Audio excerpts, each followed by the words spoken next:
It's a challenge to describe bassist John Patitucci. I found that I wanted to go in several directions at once. I felt that describing John Patitucci, the 2025 Jazz Journalists Association, or JJA, Best Electric Bassist, a 4-time Grammy Award-winning artist, one of today's elite bassists, was too limiting. Then considering John as a bassist with not only excellent rhythm, but a complex, angular rhythmic style with outstanding tones and a style that moves people both emotionally as well as physically, was inadequate. And then there's the way he describes himself, a man of faith. When I then stepped back, I then realized all the above pretty much sums it up. Hi, I'm Steve Browngen, and welcome to Strictly Jazz Sounds, the podcast for conversations about all things jazz. Brooklyn, New York native John Patitucci is my guest in this episode. John is one of 3 musicians fortunate to be in Maestro Wayne Shorter's world for 20 years. He also was in Maestro Chick Corea's bands for more than 10 years. Those are gifts equal only to few other musicians in some of the historic jazz ensembles, such as John Coltrane's quartets or Miles Davis's quintets or Jerry Allen trios. John considers himself incredibly fortunate. Blessed by God is what he says. His latest recording, released in March of this year, 2025, Spirit Fall, paints a sonic picture of the very feelings John Patitucci has about the artists with whom he performed and recorded, who became closest of friends.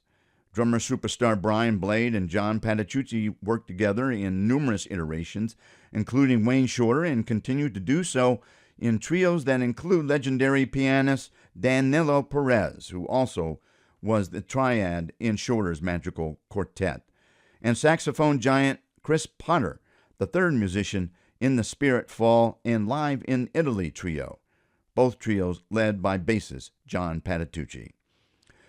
Patitucci explains, the number one thing is your tempo and your rhythm are indispensable. You must make musicians you play with feel good when they play. How you're able to communicate the music and make people want to move and make the rhythm a very physical thing, that's what makes people enjoy music. Patitucci's discography is extensive, including both jazz and classical settings. Add to that his contributions as a studio session player in California, well, the list then gets demonstrably longer. The creation and emotional depth of their latest album, Spirit Fall, recorded without rehearsals, is a focal point of the conversation, illustrating the trio's deep connection and improvisational synergy that's felt throughout the album. As usual, there's music. Thanks to Edition Records, there are 3 tracks from Spirit Fall to enjoy during this podcast. The trio, as indicated above, consists of John Patitucci on double and electric bass. Chris Potter plays tenor saxophone and bass clarinet, with Brian Blade on drums and percussion. The opening track is Think Fast, the second composition is Spirit Fall, and it closes with Lipi'm, all composed by John Patitucci. Thank you for listening to this podcast. I know you have many others to listen to, but you chose Strictly Jazz Sounds. When you subscribe, you become one of the first to hear new episodes, read articles, see new photos, and learn of my annual Best of Jazz Recordings list.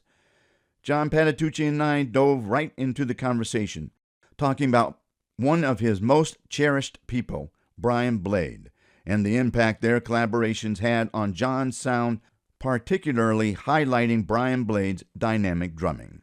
I'm Steve Browngen.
Brian Blade living his life authentically. Oh yeah, his faith, his musical life, his relationship with Laura, which is a storybook of beauty of a relationship, childhood sweetheart. Yeah. They reconnect. It's like a movie.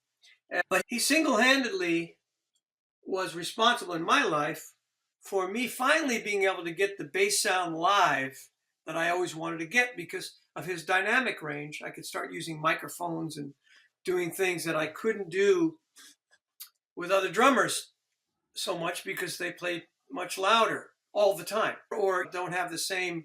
He has such a vast Oh, yeah. range. Made a huge difference in my sound, the sound that I've always wanted to try to achieve live. In the studio, it's great because you can just put up a Neumann mic and boom, there it is. But live, it's a big challenge.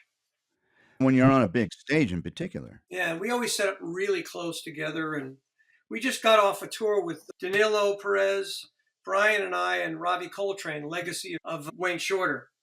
And it was just so special. It was a little under 3 weeks and of sheer bliss. And the people right now, with all the trouble that's going on, especially in our country, but even in the world, there's a lot of hate and a lot of greed and a lot of racism. And there's a lot of things that are just really stressing people out to the max. And people really need to be uplifted and to see in front of them the loving relationship that music brings out and shows in groups that cuts through every barrier. And we had the most beautiful time. And we were always blown away because the audiences just really responded in such a way and they all wanted to talk to us and about it.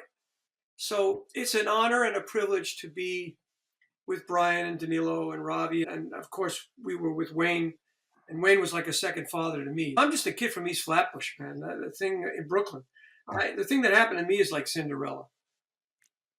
It's really an amazing story. What are some of the most memorable moments for you on this tour? All the shows were very special. We had an amazing show in Paris, Rome, many places, everywhere we went actually. But the people were very moved, and young people, old people, all kinds of people coming up and saying, we were touched by this. They were moved, and that's what we want. That's more important than people saying, "Yo, you guys are killing," and all that stuff. That stuff goes away in 5 minutes, or the next day it's gone. Oh, we saw these guys; they were really burning. Okay, but Wayne was always after more than that. He wanted people to see things, people to dream, encourage people, lift people up.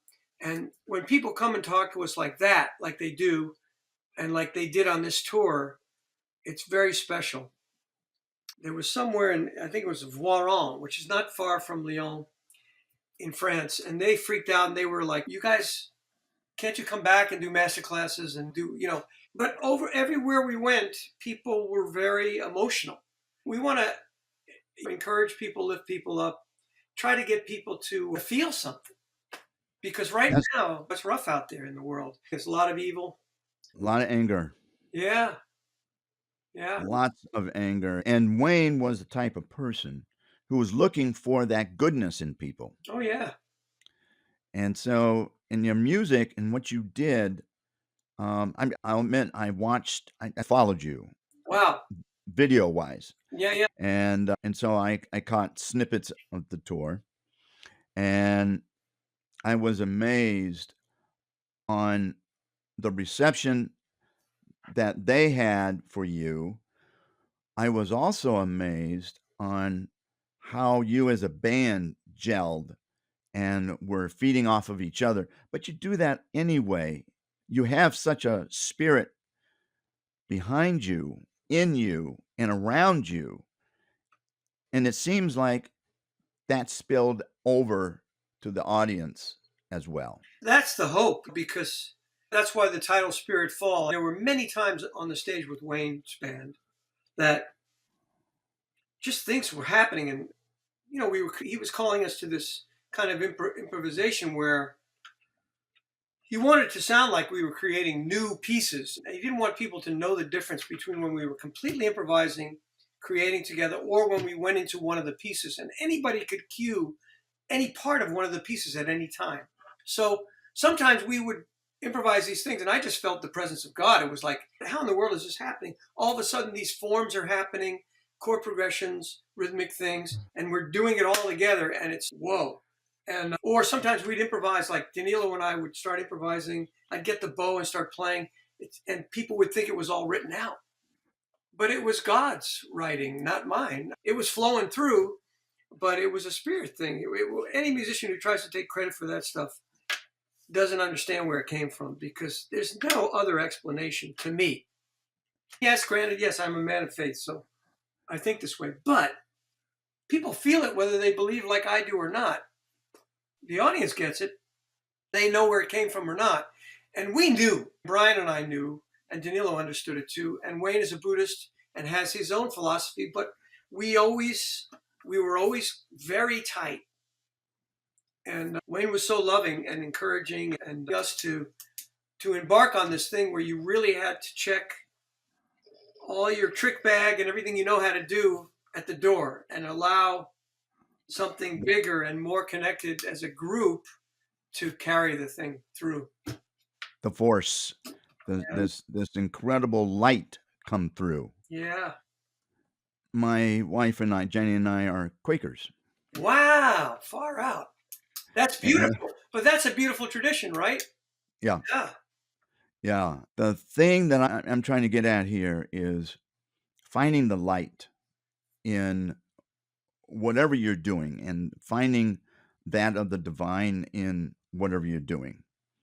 And as I've listened to your music, as I watch, because sometimes watching you guys, the way that you connect with each other and your facial gestures, I'm going to put it, that nonverbal gestures, for you, for Danilo, for Brian, you guys really connect to each other. You look at each other and you're talking, and you really feel each other.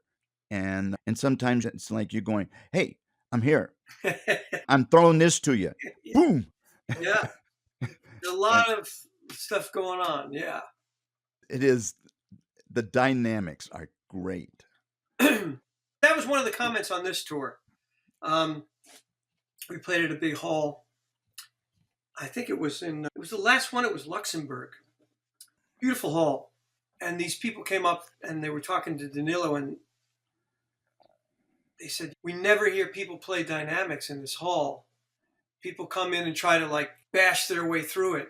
And you guys had all these different dynamics, and they said it was so beautiful to hear and feel it. It affected them. And this is just because Wayne, he always said things like, let's go out there and make a movie.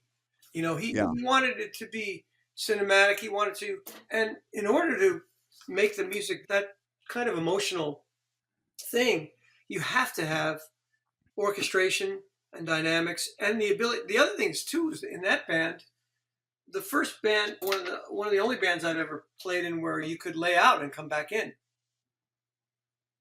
to make space for something else to happen. Yeah. You felt in the moment that happens all the time. They went off into a moment. You were like, wait a minute, I got to stop for a little bit. Let the focus go there. And Brian's brilliant at that too. Oh my gosh, yes. Sometimes we'd both lay out at the same time. It'd be just Wayne and Danilo, or just Wayne and I. Or we used to trick Wayne. We'd all lay out on him. Because we wanted to hear his sound just echoing through the hall, because his sound was so beautiful. He never wanted that though. He'd be looking at us like to come back in, and we were like, nah, we're not coming back. That is so good. Yeah. What a way to share a moment with each other, to step back and let the moment arise. Yeah. Let the moment present what it's going to present, and then you guys would just fall right back in. Yeah, I mean, the thing about, there's a lot of talk in modern society about being mindful and present and stuff like that. And over the years with my spiritual walk, I've become more involved in trying to maintain that quiet space, especially in the morning, but try to get there at night for sure, and even sometimes midday if I can. But the idea of being silent before God and letting Him do the talking, instead of always just praying or asking or bringing requests. And I'm going to be 66 this year. It's taken me a long time to slow down and be focused like that. I don't think it's something that happens easily for people, especially now in our world. It's traveling so fast. Yeah. So I felt that in the group also, because we were, we were trying to grow spiritually. The group was an outgrowth of that, and also an inspiring part towards that connection that happens when you're willing to sit there and be with each other completely 1,000%, but sometimes absolutely silent. Wayne would sit there for 20 minutes and not play. Yeah. And then I come could see in that. with this amazing thing. In the manner of friends, being in the moment is what you strive for. Yeah. To be silent in the moment or to be very present in the moment so that your focus is laser focused, but also open and willing to receive from the outside. Yeah. And absolutely, that's part of the Quaker tradition, isn't it? I've never gotten to go to a Quaker house, but I've heard from other people. New York has several meeting houses. New York has a lot of African American friends. Beautiful. Yeah, come on. It's New York. I grew up in Brooklyn, and I had no idea that all my heroes were there at the time. I was born in 59, so through the whole first 10 years of my life, we lived in East Flatbush, and not far was Joe Henderson, Freddie. Max Roach was doing all the civil rights work there, and with Abby Lincoln. I was just a kid playing stickball and running around in the street playing sports, and had no idea that all those people lived next to me, probably within, who knows, 15 minutes or 20 minutes. Who knows where they were. But you were busy living. Yeah. I was just trying to grow up. You were trying to be a kid and discover life, and that's okay.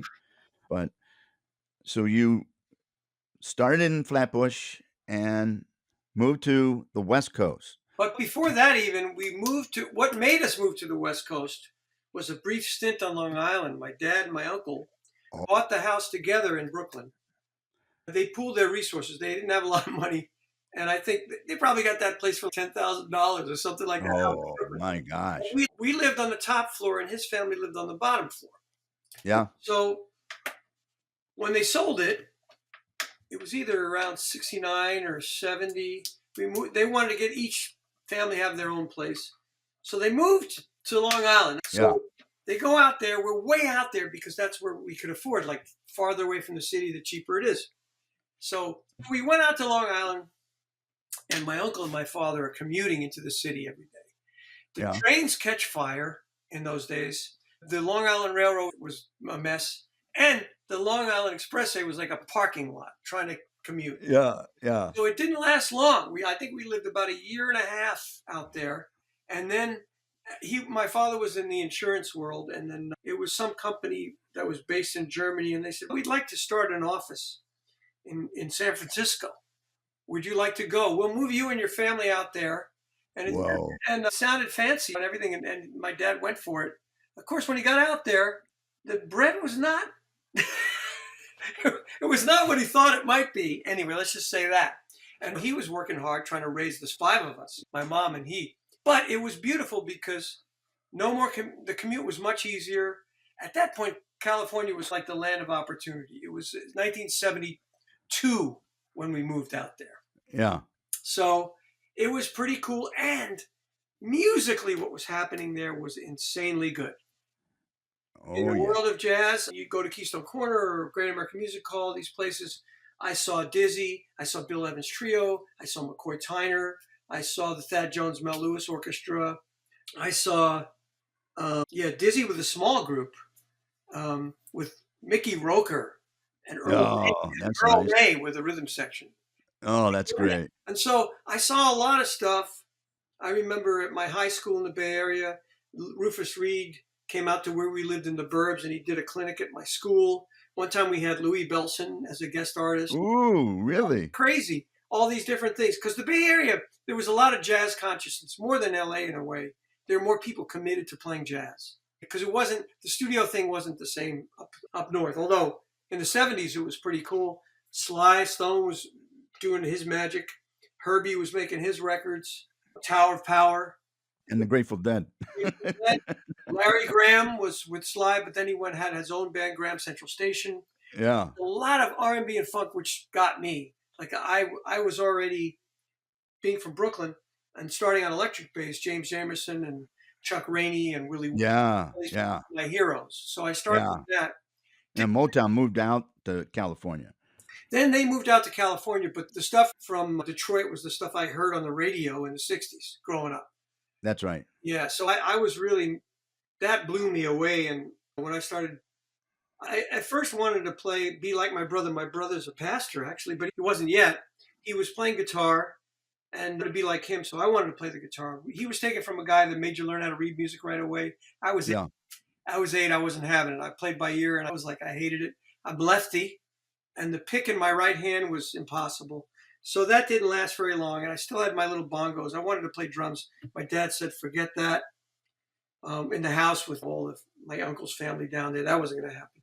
So my brother found on the same street, East 39th Street in East Flatbush, somebody had a Sears Telstar electric bass hanging on their wall. Oh, yeah. $10. And it was a mess. It buzzed on every fret. It was like a mess. I thought it was the greatest thing in the world. So I started playing. I could play with my fingers on my right hand. I thought it was so cool. And I started listening and just learning stuff off the radio or records. But I heard James Jamerson play on 2 Stevie Wonder records that changed my life. One was I Was Made to Love Her. And the other one was For Once in My Life. Those were big smash hits. I knew you were going to say that one. Yeah, yeah. And that I used to cry. I got emotional on For Once in My Life when he would go to the harmonica solo. Just kill me. Oh, I love that tune. Soul music for me was, I just fell in love with it immediately. And then I'll call also the British Invasion. You had the Beatles and the Stones and the Who and then Hendrix. And so all this stuff happened. And in fact, on my mother's side of the family, the other thing that was significant is my mother's side of the family, they were from Naples. The other side was from Calabria. The Patituccis were from Calabria. But the Neapolitan side, they came in the late 1800s, and they had a house in East New York, which was basically the lowest part of Brooklyn. That was the poorest section in Brooklyn at the time. Okay. So it's not so great now, even. But so apparently my mom's grandfather, my grandfather's father, had a speakeasy in Brooklyn during Prohibition. Uh-huh. So he probably had stride guys and people, because I remember he could play a little piano by ear. And I think he really loved like Earl Father Hines and all people. So he brought the first jazz records home, my grandfather. Okay.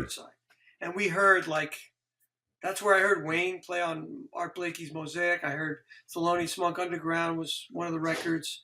Genius plus All equals Jazz, Ray Charles. There were several Wes Montgomery records, Down Here on the Ground, Tequila, and California Dreamin' with Ron and Herbie and Grady Tate. The CTI label. Yeah, man. And then I heard some stuff. The Art Blakey record was Mosaic, which had Wayne. I heard Children of the Night, that tune. And that had Freddie, Jimmy Merritt, and Art Blakey. Amazing. Cedar Walton.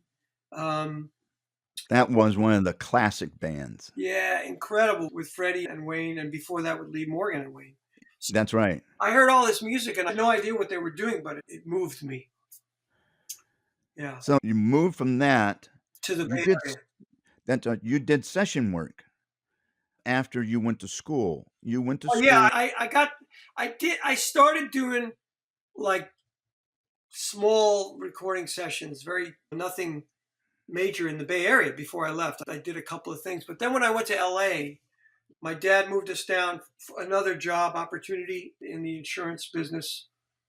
In 1978, we went to LA. My brother stayed up in Northern California because he met his wife and they got married. They stayed up there. But myself and my 3 younger sisters and my parents, we went down to Southern California. My dad got a house way down in Huntington Beach. Again, commuting And Oh, it was very inexpensive at that time. It was 1978. yeah. So he would commute all the way up to town. He would drive. Things were getting a little better. He was doing a little better and better. And I remember when we went there, I went to basically 8th grade through first year of college. And that's where I was in a school that had a bass, a big bass, and got to play in the jazz band in high school and also the orchestra. And I met this guy named Chris Poehler, or he used to say Paler. He was a guy in the Bay Area, bass player, orchestrator, arranger, could play piano. He was a great musician. He's still alive. And he had played with Wes a little bit. He had played with Chet Baker. He played with Earl Father Hines. He played with a lot of people in the Bay Area. Yeah. And he even subbed one time in the Bill Evans trio. He said he was way in over his head. I guess Eddie Gomez got hung up and he played a couple of nights. He said he was petrified. This cat hit me to all these records. Through him, I heard Chick Corea's music for the first time. Through him, I heard the band that Miles had with Ron, Tony, Herbie, and Wayne, and also the stuff with George Coleman even. And he hit me to all this stuff. And he also hit me to Willie Weeks and his playing on the Donny Hathaway Live record, which changed my life on the electric. So then I heard about also Stanley Clarke, and then I heard about when Jocko came along.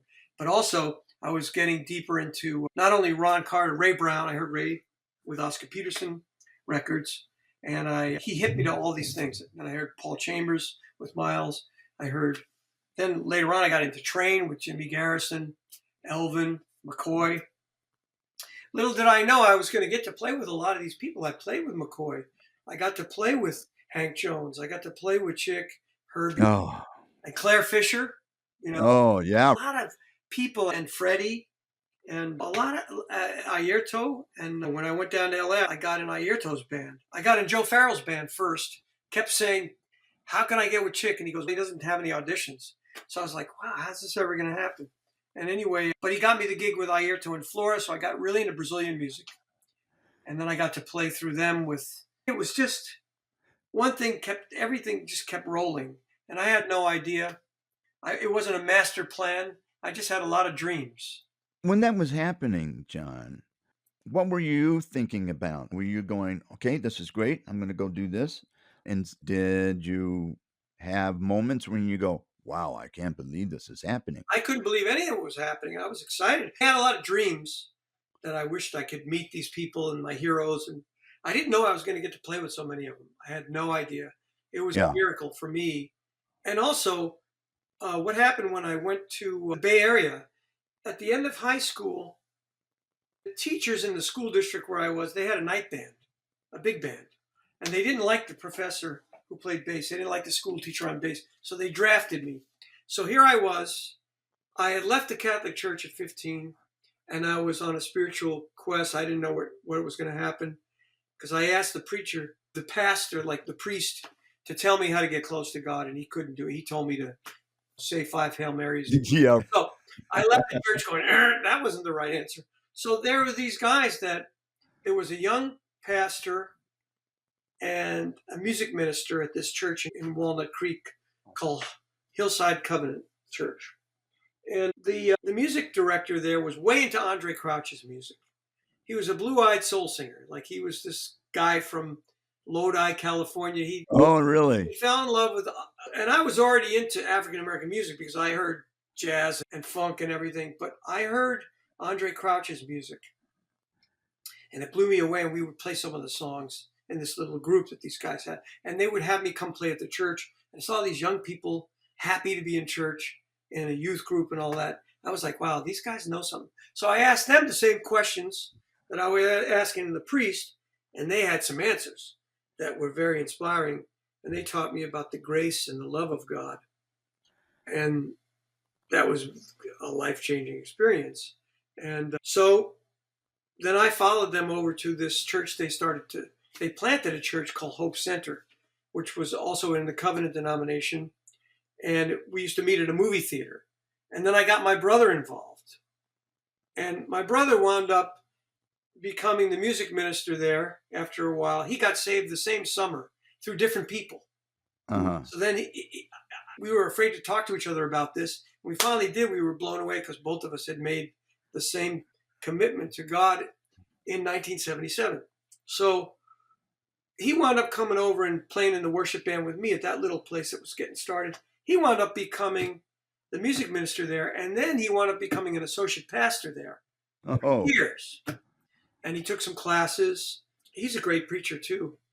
But in that denomination, you couldn't, like some of the other denominations, somebody who could preach like that, they would have ordained him. But he did take some classes at night because then he started to have a family. So he took some classes and he studied some theology, and he was able to get the rank of associate pastor. But again, this is someone who has given his whole life to the ministry. He never made much money doing it. He did it because he was called. Yeah. But God kept making provision for him. It's an amazing story. We could talk a lot about my brother Tom.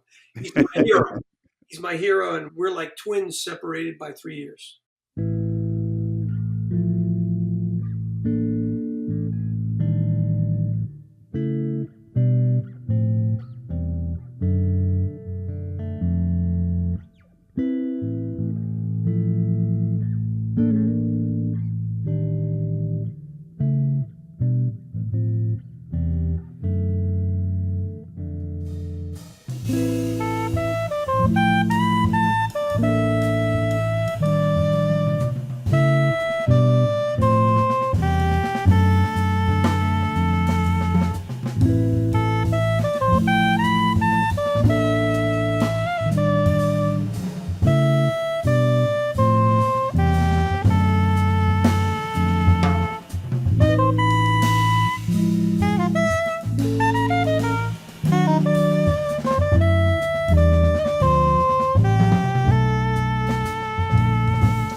So you did that, and you were involved in the music industry at a time when there was a lot of growth for you. First of all, I read that you were MVP. Yeah, NARAS and the National N- Academy of Recording Arts and Sciences. They would give Yeah. these MVPs, and I didn't even know this existed. I was doing session work, but I was also sometimes going out on the road by then. And then I got the gig with Chick, so I wasn't always there to do it. Sometimes the contractors would get upset with me because I wasn't there, staying home all the time.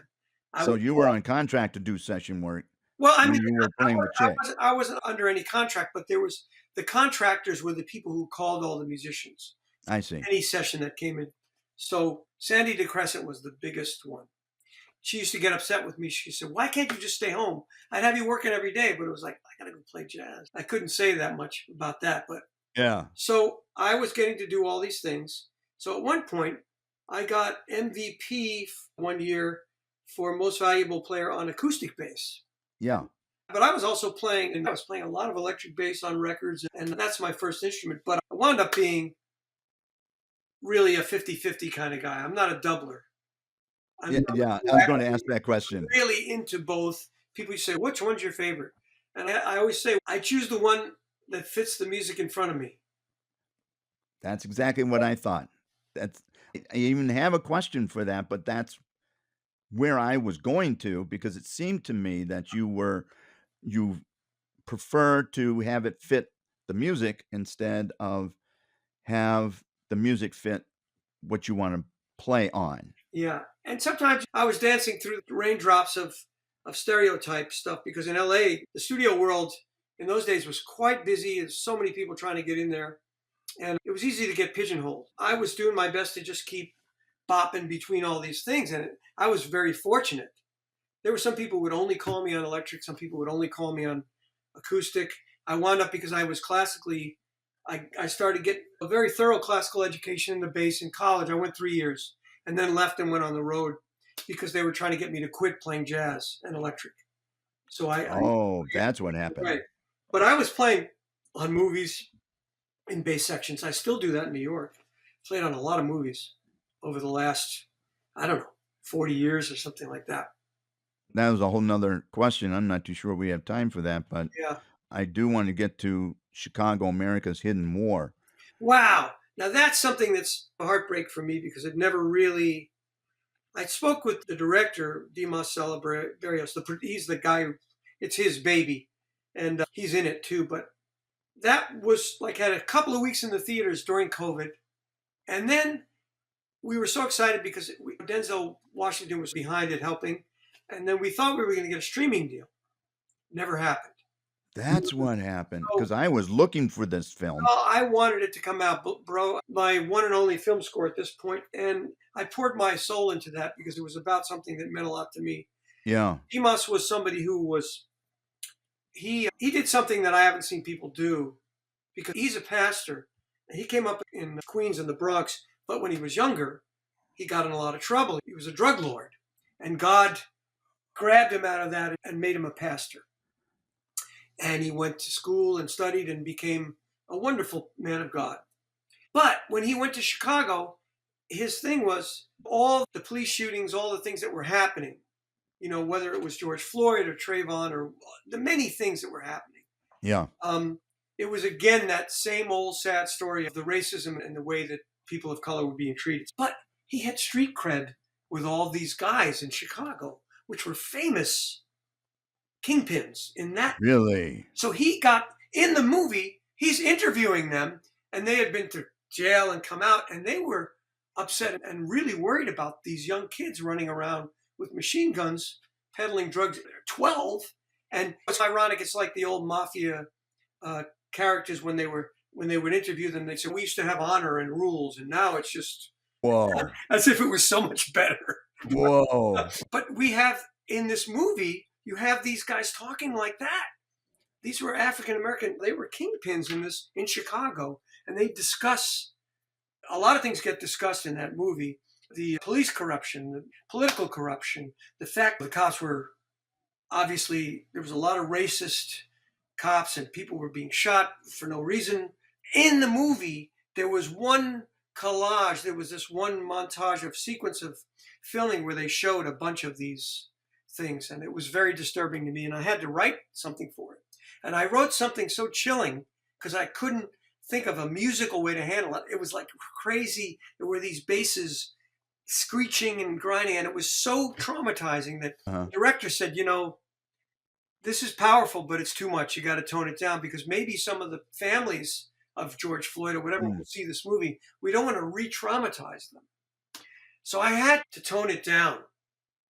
But for me, the first response to me was the correct one. I was shaken to my core. And some of these guys, I got to know them. I never met them. But in the movie, because I was watching, I had to write 80 some odd minutes of music for this Oh, man. long documentary. Yeah. Long. And at one point, there was this one guy who was this man, African American man, who was, talking about what it's like to be in this cultural setting and how you could be killed any moment. And it was heavy. And at one, I talked to Dimas, the director, about it. His name is Dimas Salaberios. And I said, what became of this young man? He said, we can't find him. And I was Oh, freaked out. And then later on, he got back to me. He said, no, we found him. He's all right. And he got a job now, and he's working for some people who are trying to help him get back into a flow in society where he could be away from that world and change. what about the film itself? And what is that just sitting on the shelf someplace? That is nowhere at this point. Yeah, Dimas still has not managed to get it. Oh, And man. it's a tragedy, actually, because Yeah. it's all real footage of his experience. He went there and he challenged the political leaders. There's some stuff of him talking. There's footage of Rahm Emanuel up there, and he's asking him questions. And there's all this stuff going on. Interviews with police chiefs and interviews with school teachers who were worried about their kids in the South Side. Kids, interviewing these kids. Oh my, these kids, unbelievable, steal your heart, talking about their experience, like the shootings and hiding under their bed. It's something that should be seen, but it's not Hollywood. It's not sugarcoated. There are no actors. And it's amazing. For me, it was, of course, I was very close to it. So even if I never do any other films in my life, I'm glad I did that one because it was about something that means something to me. It's not just like a romantic comedy or some. They throw millions of dollars at movies that don't really mean much. No, but this clearly should be out. I This is think something that would be great today. I think it's told. There's no appropriation here. It's told by African American people. The That's story it. is laid out by the people there, and this African American pastor who became a film. He had a passion to be a director and a producer. This is quite a documentary. Boy, if there's a way to pull this out. There's some great people playing on it. Sullivan Fortner's on the score. Oh, Green's on the score. Jimmy, Also Nate Smith on drums. you and Nate. Also Isaiah Sharkey playing rhythm guitar and some solos. Yeah, and I did a bunch of stuff on different basses. I wrote for string quartet some of the stuff, and my wife played, and some people that I played with for years. Richard Root, who plays in the Orpheus Chamber Orchestration. He's on the Wayne record, Emanon, and Liz Dutton on violin, and with Richard Root. And I forget who played viola that day. I couldn't get. Larry Dutton is my dear friend who played in the Emerson String Quartet for years. So Yeah. he's on my records with my wife and his wife and Richard. That was my string quartet for a lot of stuff I wrote on some of my records, like Communion and Song Stories and Spirituals, and Line by Line. There's some strings writing in there. I want to talk about Spirit Fall before we forget what we're here for, because that's the latest recording that you've got out. But let's not forget that you have Live in Italy. Yeah, and they put that out too on. They did a pressing of some CDs for that. Yeah, I picked that up. But let's talk about the dynamic trio, you, Chris Potter, and Brian Blade. And what's your history with Chris Potter? You guys go back, And then you have quite a history with Brian. Yeah. And on a lot of Chris's earlier records too. That's right. And so Chris, I encountered Chris because of Michael Brecker. When I was living out in LA, I had started doing records because Chick got me a record deal in around 1987. I would be sitting there playing tunes for him when I got the gig with him on the piano, and he'd say, "What are you doing?" I said, "What do you mean?" He goes, "You're writing songs, right? You're writing these tunes." And I said, "Yeah." So, but you should be recording and you should have a band and play gigs. I'm like, "That sounds great. Who's going to give me a record deal? I'm a bass player." Yeah. And he did. He got me a deal. So anyway, I started touring. My record started doing well because I was going around the world with Chick, and because of him, I had all of a sudden an international presence. It was like he did so much for me and introduced me to so many people, including Wayne and Herbie. So I start putting records out and I start doing gigs with my own band. I start to tour. And Michael Brecker and I became very good friends, and he played on some of my early records. And then he was one of the big reasons why I moved back to New York also. He gave me a lot of confidence to come back in That's great. 96. So I asked him, this was in the early 90s, I said, I need a tenor player for one of my tours. And I want to get a New York tenor player. I'm from New York, and I really want that sound. Yeah. And he said, get Chris Potter. I mean, he didn't hesitate. He goes, there's this kid, Chris Potter. And so I did. And I was just blown away. Chris is a freak. He's brilliant. Oh, yeah. Oh, my gosh, yes. We finally went on a big tour, which became that was captured on Live in Italy. But those guys they're phenomenal interpreters of music too. We did this Spiritfall record was done in one day, with no rehearsals before that, and None. I put out some little demos of only a couple things. I think we had played 3 of the tunes when we did a week at the Vanguard. Not this year, but last year. And so you didn't do live of the pieces, work them out on stage, and then go into the studio. No. You just went into the studio and did it. Yeah, and those guys are insanely brilliant. And they, and I had to think about it a lot. For me, it was hard because I had to do not only the double bass, but there was a lot of chordal stuff on the 6 string, and I was trying to get this warm thing that because for me, my biggest influence on the 6 string in many ways is Wes Montgomery. He influenced me in that dark sound with the certain laid back behind the beat phrasing, and the way he played changed my life. Wes Montgomery. Really? Yeah. Oh, that's a new one on me. And the work that you did on the electric bass on this, first of all, you've got a gorgeous bass. Oh. The one that you're using prominently right now. Yeah. It is absolutely a stunning bass. Did you? mean What is that made of? The electric bass? The electric bass. Yeah. That model was one I designed 25 years ago. Yeah, I was going to ask that. I got this is the story of the butterscotch one that's the light finish. Yeah. I decided that I had one like that at one point I sold to my students, and one of my students, and I missed it. And I had a red one that I played with Chick a lot. Right. Very similar. It was the same design. But before Chick died, he had been talking about, okay, next year we're going to go out and we're going to do more trio stuff, but we're going to go out with the electric band again. So I thought, you know what? I'm going to get the butterscotch colored one. I'm going to get Yamaha to, because I have an endorsement and I designed the instrument. I said, I'm going to ask them to send me a new butterscotch one to replace the one that I sold to one of my best students. And they sent this butterscotch bass out, and this is like just a model anybody could buy. And man, it felt so good. And it was also sentimental because then Chick passed, and I said, you know what, I got to play this bass for a while. Just in honor of what he did for me. It's an incredible sound. That's also due to the fact that my former student, John Davis, who runs the Bunker Studios in Brooklyn, is a great bass player. So he knows me forever. I was his teacher, and he's incredible. He's a great player and a great engineer. We've worked a lot over the years, so we were scheming on how to get a thick, even darker sound than usual on the 6 string.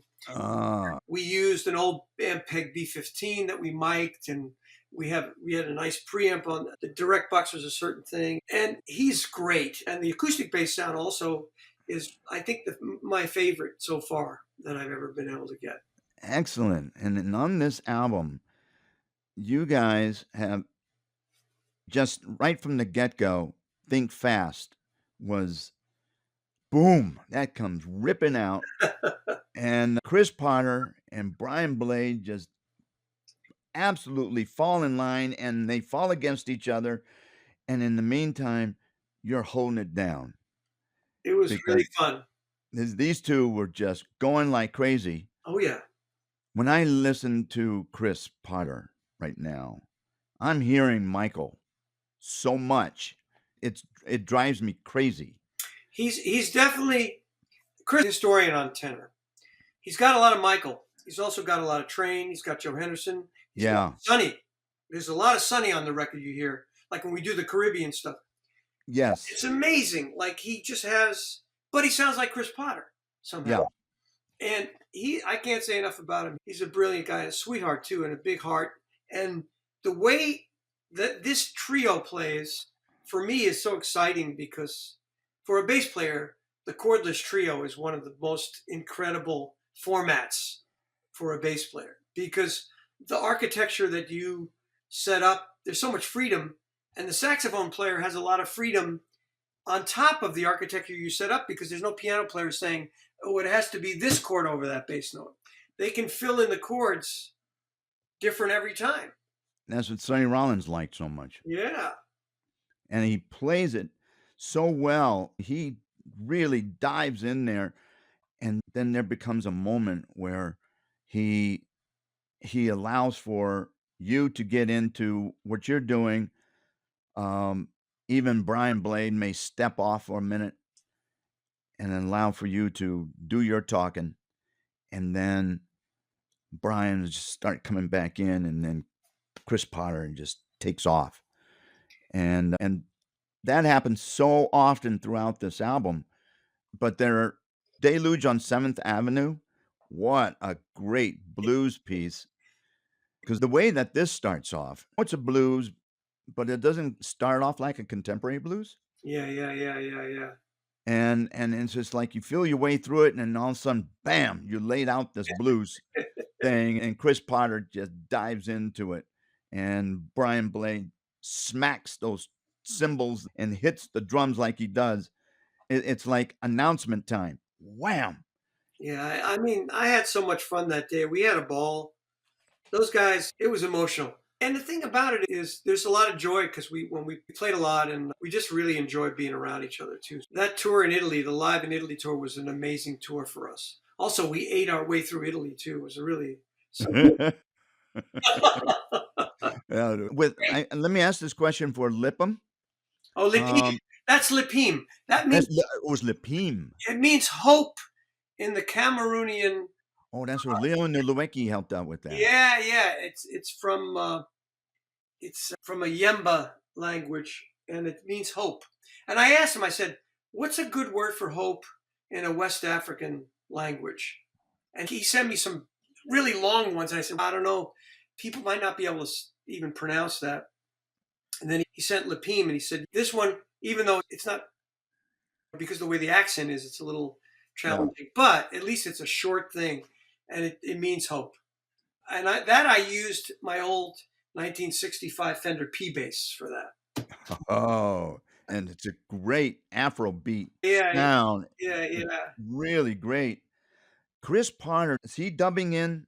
Well, we had the saxophone. We cut with the saxophone. Then I had written these harmonies for the bass clarinet. Bass clarinet. So it's like a 3-part cluster there. Yeah, that's what I thought. And I'm trying to listen to this, and there was another piece, I think, that there was some light in the darkness. Yeah, there's a little bit of bass clarinet and tenor combination again. Yeah, so he actually opens up with the bass clarinet. Yeah, and then the kind of comes in. Yeah, a welcome change I call it a welcome change in instrumentation and sound. Yeah. And then a change in the mood 2/3 of the way near the end and then Chris comes in on tenor and wraps it up. But great, this whole album is just phenomenal, John. I'm so glad you like it because For me, it's a very emotional thing, and I'm very grateful to have it out there. I can feel it. People are responding too. I just hope that we can keep it going. That I hope so. And this is a power trio, and not because of who's in it, but because of how you are in it. The three of you not work off of each other, you work with each other, in each other, and there's so much interplay with the three of you. yeah, it's a lot of joy.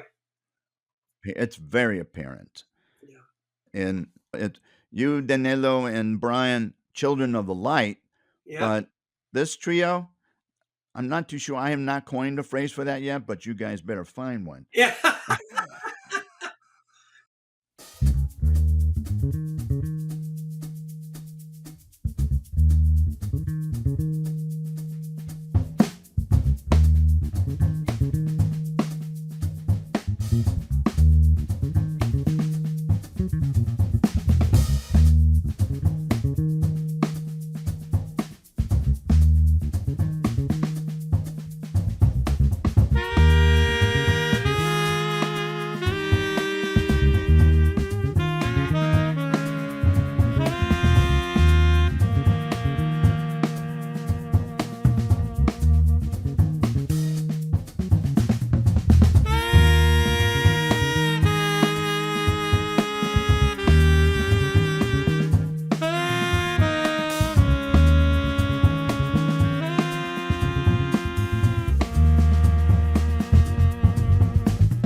John Patitucci recently returned home from Abu Dhabi, United Arab Emirates, where he performed with the Herbie Hancock-led International Jazz Day celebration.